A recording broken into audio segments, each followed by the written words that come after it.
The demo for my indie game has just recently released, and a thing I get asked a lot is how I go about designing levels, both graphically and how I go about designing levels to work with the game system itself. So in this video I thought I'd go through some of the levels I've made for the demo, show how I've gone about designing those, how I've done the graphics visually for them, and just chat about how I go about designing a level, and then do a speed modeling video of the new levels that I'm making for Rhell, so a little sneak peek for you, and talk about some of my design processes, how I'm going about modeling as I'm doing it, and then finally importing that into Unity and setting it up with my game and how I go about doing that sort of thing. There'll be timestamps in the description. If you think one of those sounds really boring, you can just skip to the ones that you actually want to listen to. And if you actually want to check out my game for yourself, there'll be a pinned comment in the description, or there'll be a pinned comment in the comment section where you can get the demo now on Steam for free. It's 10 hours long, you'll have some fun playing the demo, give me your money. But other than that, have fun rep-relling! Or if you're just interested in watching it, just don't press anything. Bye. Taking a look firstly at the Blender files for some of the town areas, these are kind of arranged in this hierarchical system where I have all of one map area in one Blender file, because if I want to grab a model that's being used somewhere else in the town and place it somewhere else in the town, I can easily do that instead of appending things, and it keeps all of my materials nice and neat in one place. But a thing you might notice about some of these is if you've played the full area, these areas, some of the colours are a bit off. So for example, in the full version of Rhell, or in the demo, this area right here is actually a different grass colour and a different surface colour for all of the cliff sections, which is an interesting thing I like to do with Rhell. I will have a repeating texture which is stored somewhere else, and I will just reference this for any of my visuals to these areas, and then when I want to swap it out in a color scheme, I could, for example, just swap it out for a different one. So there are all these looping different textures, and then let's say I wanted to say this rocky wall, I don't want this one, I want a different one. I'll go into my file viewer and I'll find all of my cliffs and I'll select a different one.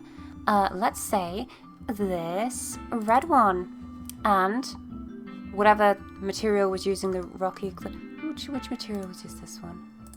Oh, that was the wrong one. Oh, that was the wrong one. I'll go into my actual cliff one, and I'll swap it out for the real one, and then this will just swap out the texture for this one area, which is a real lifesaver in terms of time, because I can obviously do this in Unity as well. I can just swap the material for one with a different colour.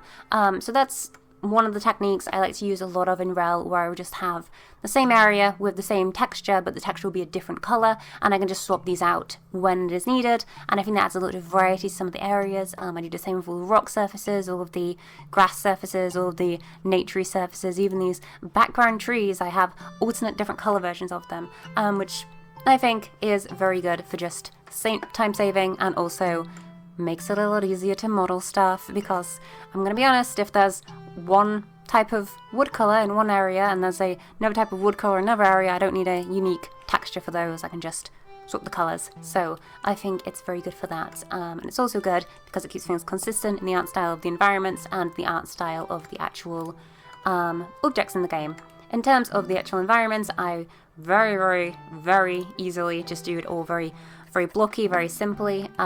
This is just essentially just a projection of a plane onto the texture of the cliff, which I will bring up on the side. So you can see with this part, it is basically just the UVs of the cliff. It's going onto the side of the cliff, and it's just, it's a looping texture, so it can just go on and on and on and on. I could drag this, and I could move it over here, and I could just, all I would need to do is I could take these textures and I just move the UV to, and that would adjust with it, and it makes it very easy for modeling. It's just a simple loopable texture, which is great for these loopable surfaces. And then you might notice I add little divots into this.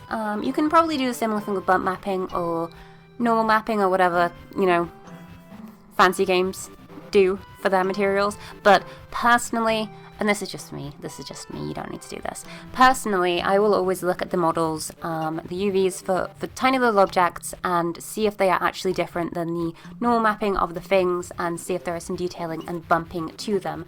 I might be the only person in the entire world who does this. That might just be me. I don't think anyone needs to worry about this, but it's something I like to do to add a bit more detail. So all I do here is, if I was to remove this, I would use Control R. Is it? Yeah, it's Control R. I do that, do a nice little loop cut into wherever I want some detailing to be. So let's say this part, I want some detailing on this crevice, and then I'm just going to move this backwards to align with sort of the divoting of where this line is right here on the model. And you can do this as much or as little as you want in your modeling. I like to just do a little bit. Don't want it to be too detailed because I think that kind of loses some of the charm of the cartoony nature of it, but doing it enough to give off this different illusion. There's also an interesting trick I like to do with these grasses here. You'll notice some grasses in Rhell can be interacted with.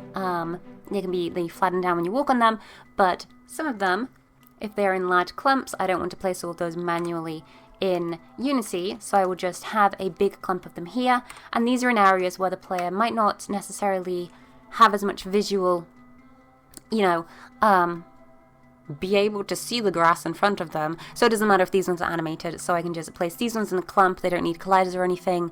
Saves me time. I like to lie to myself and tell me that it's good for the game's performance, but it is mostly just there because it's easier, and I can just, obviously select all these grass planes and move them and fill out big chunks with this. And these are a very simple texture as well. They are just a grass cutout, so I'm just placing these planes and I'm just moving them over wherever there is a grass thing on this texture, and they'll just, show up normally. Super easy way to do it. If you want to do these things, I use this trick a lot in Rhell. It will just be a 2D drawing that I will then use a transparent cutout texture for and apply that to these areas. The only other thing that is of note is the collision bounds for all these areas are different than the models.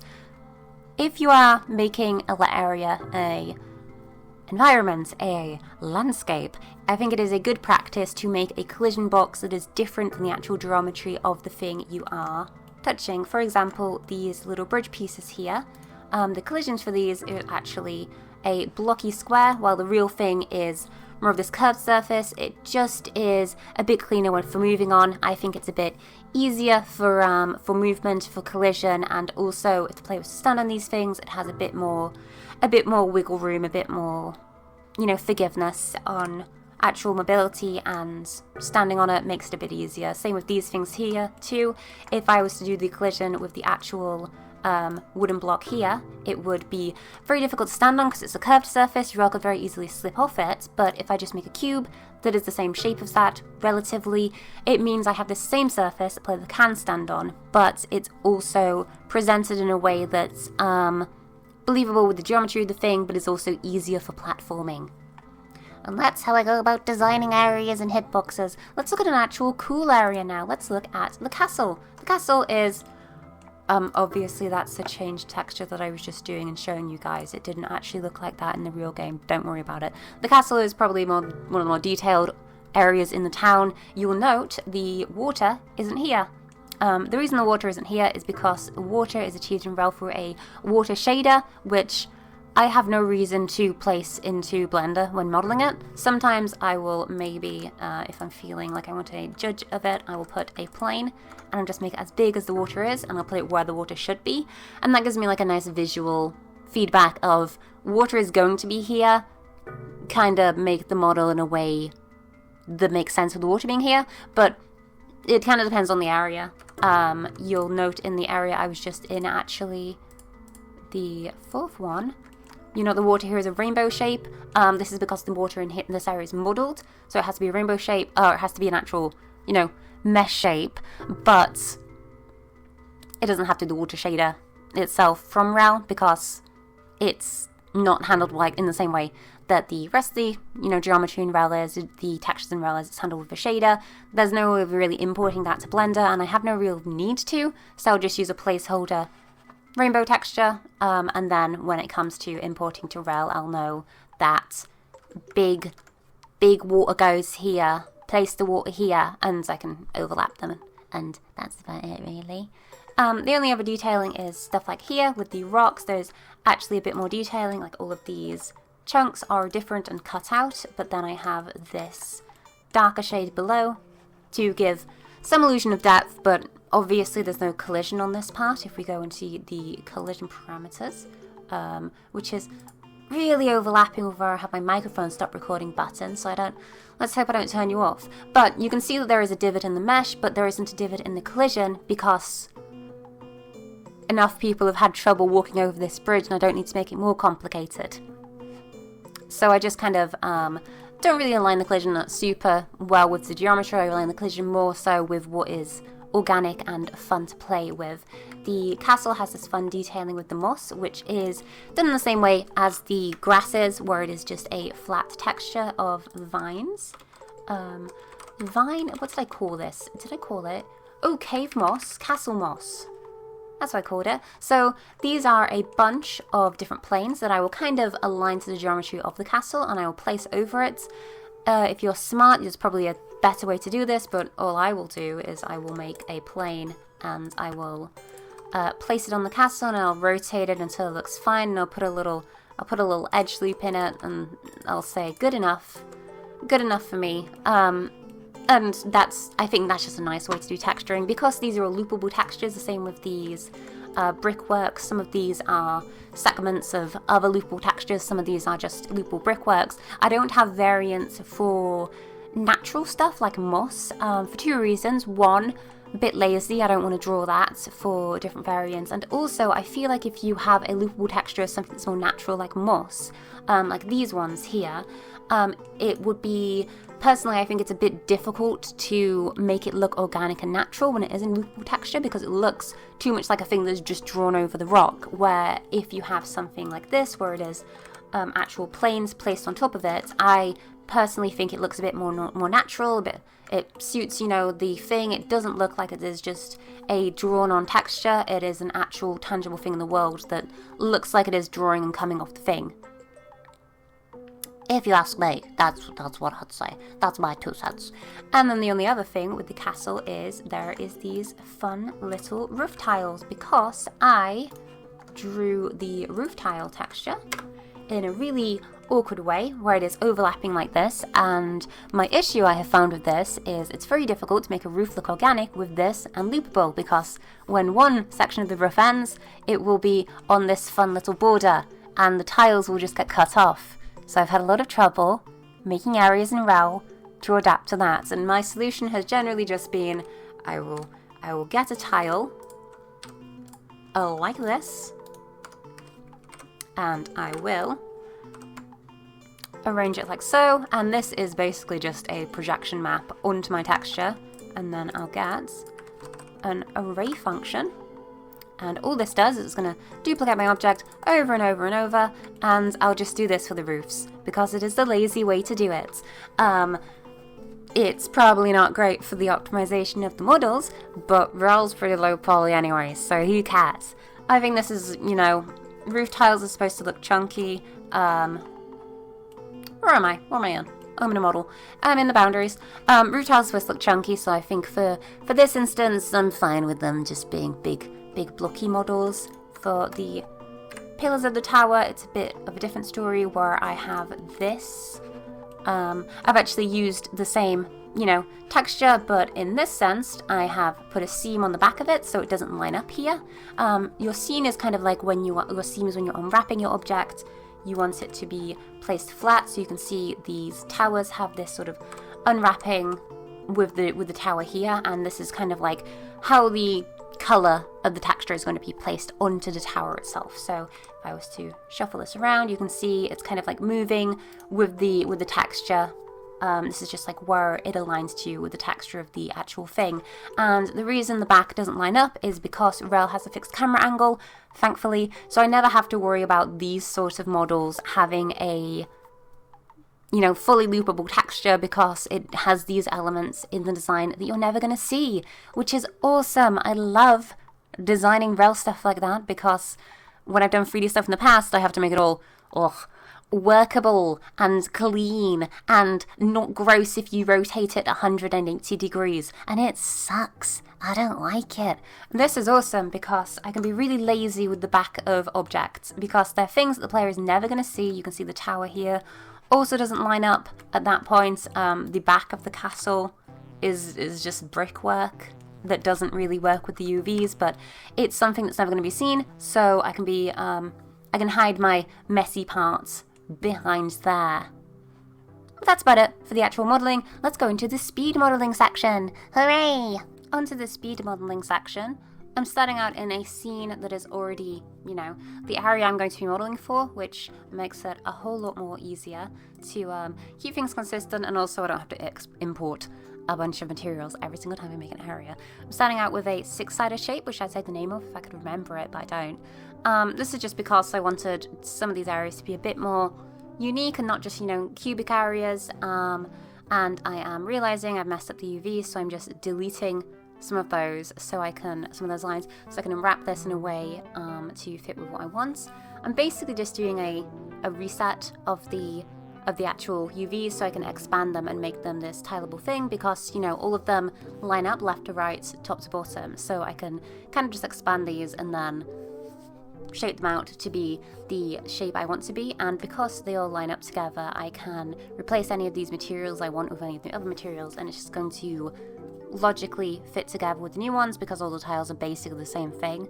And I'm doing the same thing with the little lip that comes off this area, because I want this to also have the tile pattern and fit with everything else visually. I decided the middle one should be red because red is a pretty colour. It makes the whole area not just look samey if one of them is a different colour. That's my thinking. And then I'm just joining these back together. On this part, I'm doing a material that goes on top of this, which is a technique I really like with Rhell, which you'll see on the full version because the visual for this isn't in Blender. But all you need to know for now, this is basically the light that's going to come off this, giving the impression this lip leads to an exit this area.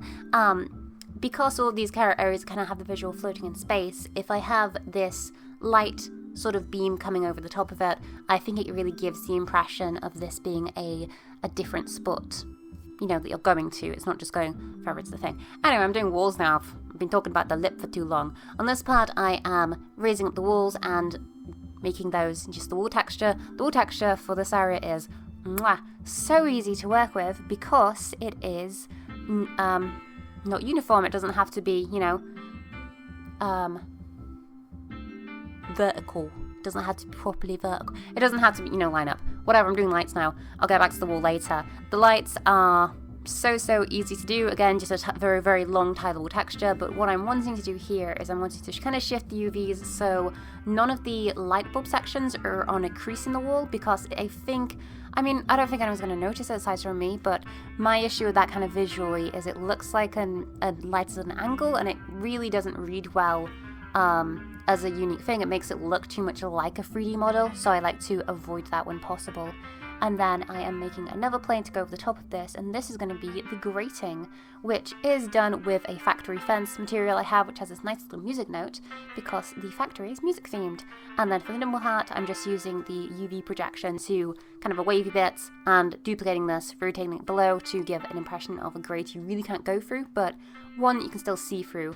Basically just like a nice little visual for the middle of this area. And then I'm adding a lip to this because, I don't know, I think when models go very cleanly one into the other, it looks too much like a 3D model, so I like to add these kind of like lip visuals to them, where it's kind of like a little visual bump that comes out, and I think it looks a bit more natural, like a real created thing, and opposed to just a 3D model.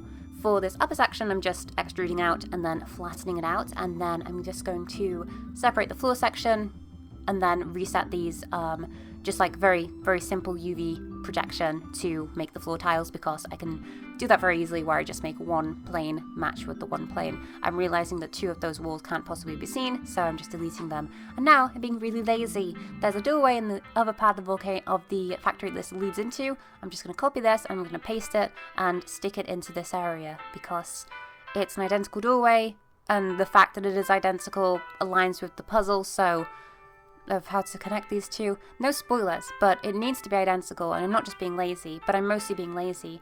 And all I'm doing here is I'm shifting some of these little pulses on the side of the doorway to make it so it doesn't clip into the side of the door. Just so it looks nice, really. This is pretty design. And then I'm going to add some more detailing to this wall. I'm just re-unwrapping it because of the extruded parts. It doesn't line up anymore. It was just a stretch UV, so I'm just resetting that. And then I'm doing a loop cut on these sections to have these strips on the top and the bottom of the wall. And I'm trying to make the UVs look nice, and I'm really struggling to because they're so small.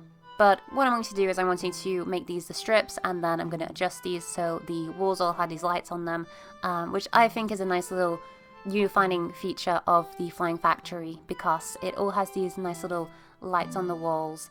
And I'm filling for time because I seem to have paused the video. It's just a nice little detailing to the wall. I think if the wall is all one material, same with the lips on the ground, I think it looks a bit too 3D model-y, and I want to avoid that as much as possible when doing some of these designs. So I like to make it have these nice little sticky outy bits and a bit more detailing to make it look like it is a real place in opposed to a 3D model. For these part, I'm doing a loop cut in the center of it, and I am erasing the top and the bottom line or edge of these, so it's not just sticking out, it's sticking out at kind of like this nice crease, which again I think makes it look more natural to how a regular thing might stick out of a wall. It's not just going to be a flat cube coming out of a wall, it's going to have this like top and bottom crease to it. Is anyone going to notice this? Maybe not. Maybe it's just me and I'm in hell and I'm here forever. But I always like to do this for these kind of lights, and at this point I'm just deleting the backwards part of these lights because, well, being from a fixed angle, you can't ever see the back of these things. No point having the mesh there. Just remove it. And at this point, kind of just done most of it. It's kind of just done. It's kind of just, this is like the basic, building block of this area, so I can get working on the detail. For this area, I'm wanting to make the actual space the doorway goes into, and for this, I'm basically just pushing it in, and because the doorway has this lip around it, the UVs don't actually have to match with the area outside of it, and I'm realizing that because of the color cone of the doorway, I don't need to do that, so I just delete it completely. But if you wanted to make a doorway, that is how you go about making a doorway. And here I am, being real lazy again, and I'm just taking these tubes that I've made elsewhere in the factory, and I'm just duplicating them. I'm just reusing the model. I made one really nice tube, and I've never made another tube for the factory again. I've just duplicated them for the entire design. The reasoning for this, thematically, is to make it have a visual cohesion, so you know the architect of these tubes was consistent throughout. It's because the tubes look nice, so I don't need to duplicate them. Look, the tubes are fine. There's an animation relating to the tubes. I see no reason to do it again. Just reuse the tubes. It's fine. The idea with these is, again, with the other stuff, where you have the lights, I want some detailing. I don't just want a flat wall. I would like some detailing in these, and the thing I like to do with the tubes is separate parts of the floor and separate parts of the wall with an extrusion, so it has a segment missing and you can see into it, and it has these tubes with music notes flowing through them, which doesn't change the collision of the area whatsoever because it's just flat on the floor and flat on the wall, but it has more detailing to it, and it doesn't just look like a boring tile. It has more stuff to it. And the top one that is in the collision, I really like, because I like putting items on top of these to do puzzles. And they're really easy puzzles because I just put an item on top of a tube.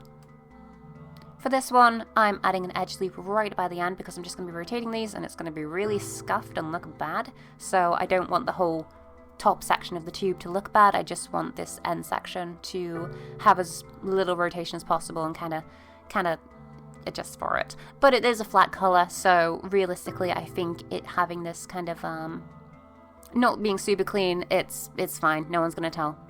Don't tell anyone. Don't. I know. I'm gonna tell everyone. Bye. But it's fine.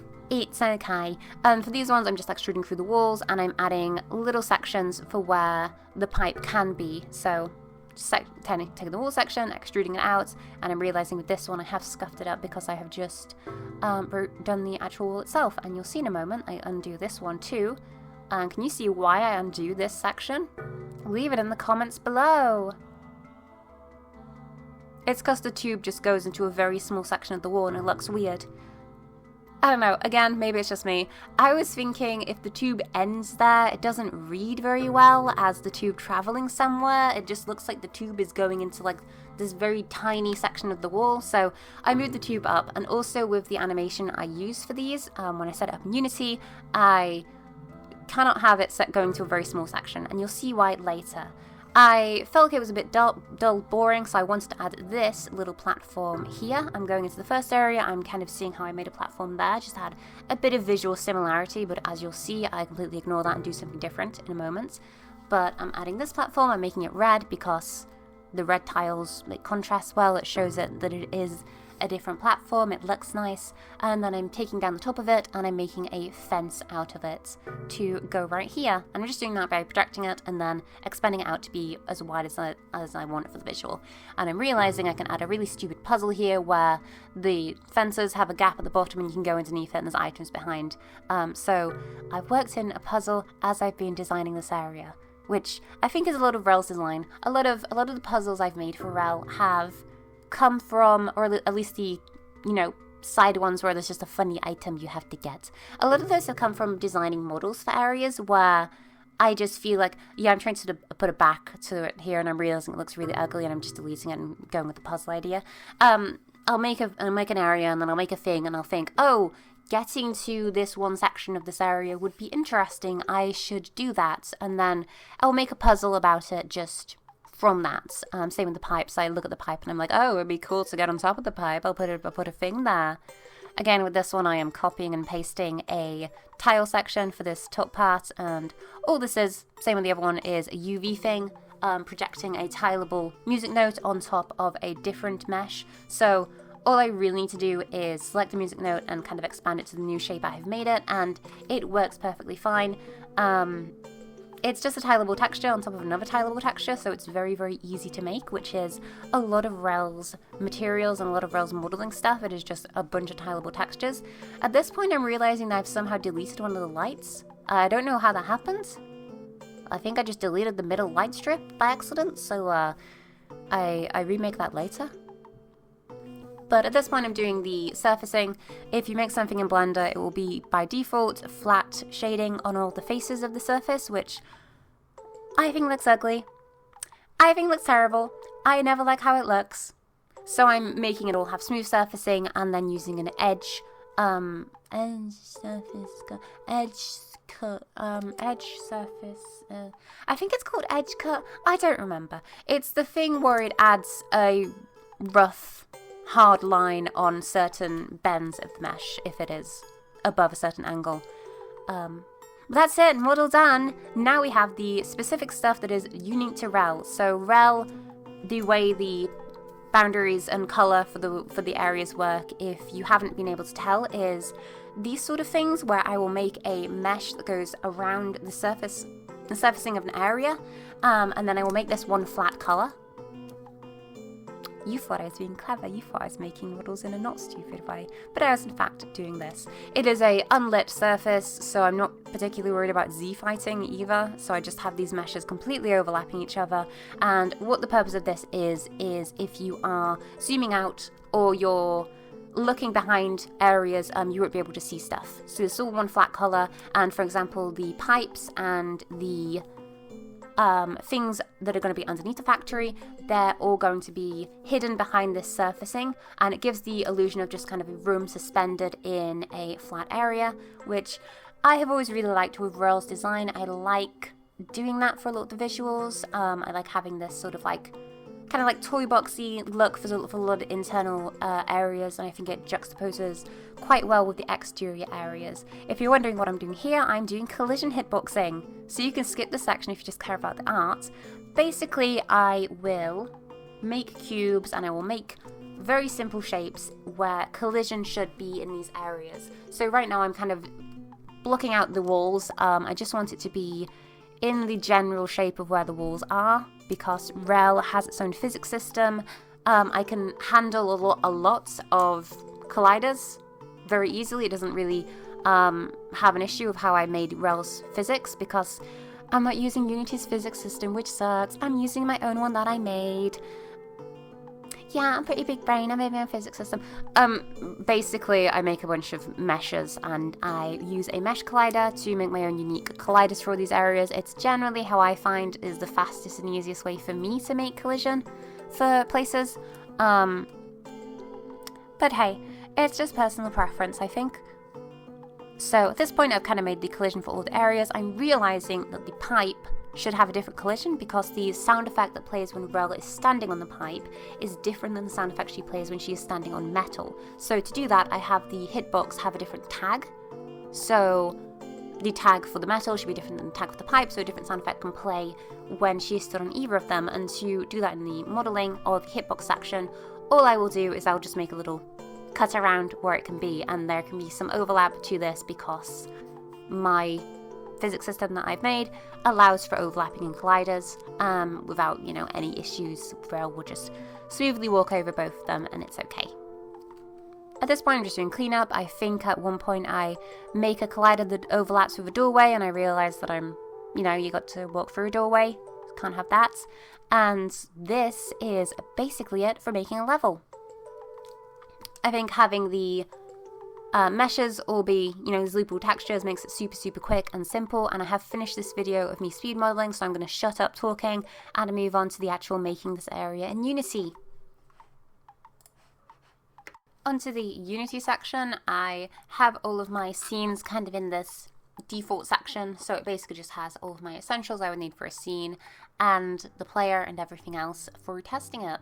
I'll import my area, and you can tell, a bunch of blocks. So I select everything that I made for a hitbox. I will assign my hitbox to these by adding a mesh collider and just setting up all the tag information for these and the layer information, basically just putting them all in the hitbox layer and the correct tags for whatever the floor should sound like.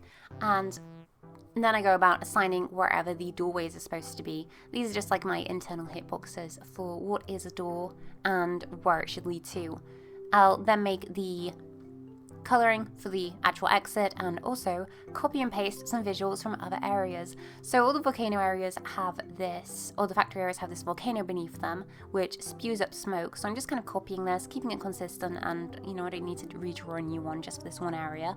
And I'm just gonna arrange the actual particle system so it kind of cleanly comes up through the mesh we made in the center and makes this nice little like smoke spiral, which is cool if you're looking down on it, and basically just is a nice little bit of set dressing for the area.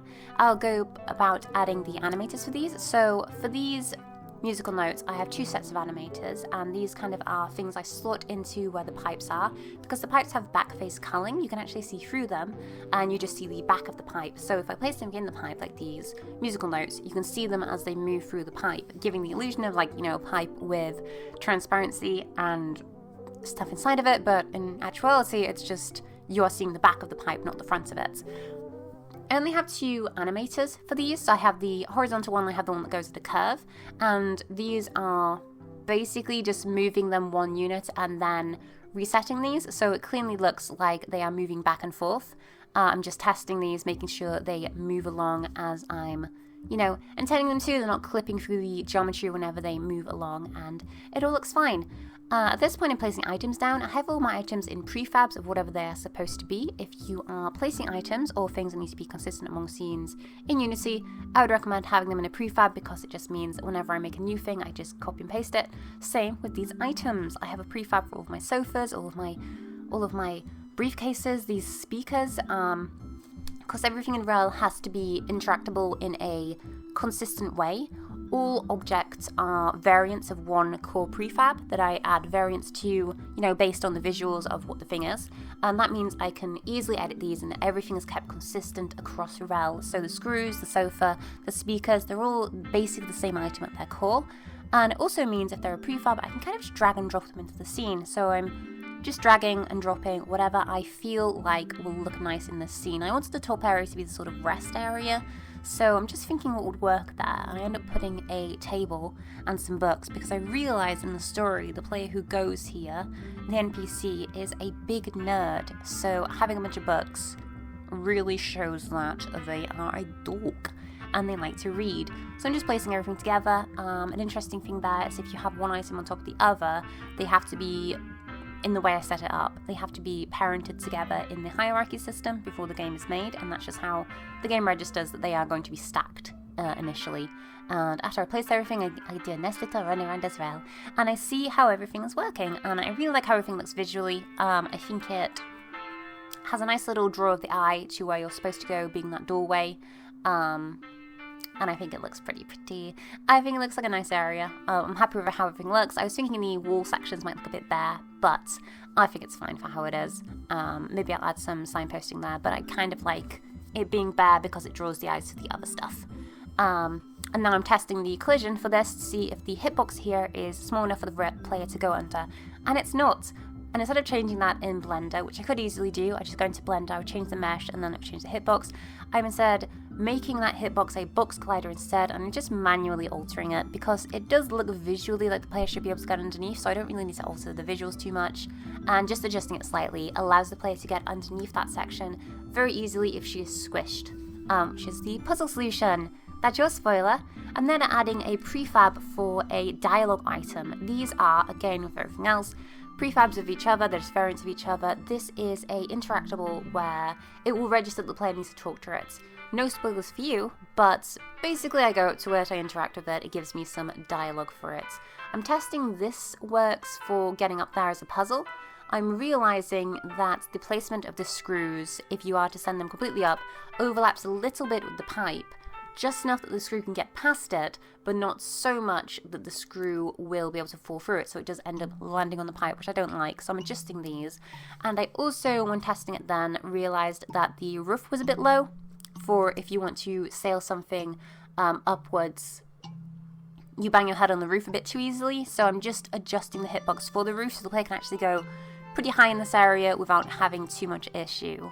And this is kind of different with each area in Rhell. I'll think how I want to have some, like how tall the roof should be compared to everything else, and I kind of don't really keep it very consistent in Rhell. It's just kind of whatever I feel like at the moment.